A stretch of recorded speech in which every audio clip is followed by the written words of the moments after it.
ত্রয়োদশ জাতীয় সংসদ নির্বাচনের মাধ্যমে নির্বাচিত সংসদ সদস্যদের কে শপথ পড়াবেন তা নিয়ে সরকার এখনও সিদ্ধান্ত নিতে পারেনি।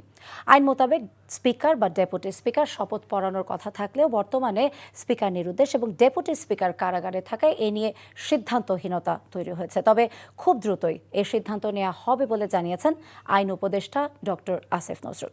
নজরানা চৌধুরীর রিপোর্ট। ত্রয়োদশ জাতীয় সংসদ নির্বাচনের ভোট গ্রহণের আর বাকি এক সপ্তাহ।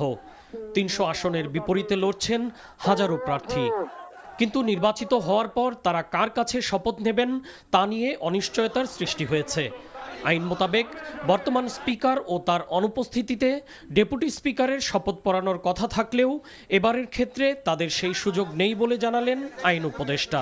আমাদের বর্তমান সংবিধান অনুযায়ী নতুন যারা সংসদ সদস্য হবে তাদের শপথ গ্রহণ করার কথা হচ্ছে স্পিকারের, স্পিকার না থাকলে ডেপুটি স্পিকারের।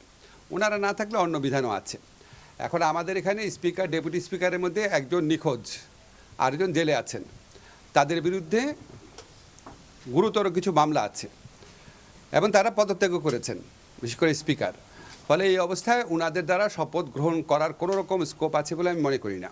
আইন উপদেষ্টার মতে স্পিকার ও ডেপুটি স্পিকারের অনুপস্থিতিতে রাষ্ট্রপতি কর্তৃক নির্ধারিত প্রতিনিধি বা প্রধান নির্বাচন কমিশনার সংসদ সদস্যদের শপথ পড়াতে পারেন। আমাদের সামনে দুইটা অপশনই আছে। একটা হচ্ছে রাষ্ট্রপতি কর্তৃক মনোনীত কোনো ব্যক্তি শপথ গ্রহণ করাতে পারেন।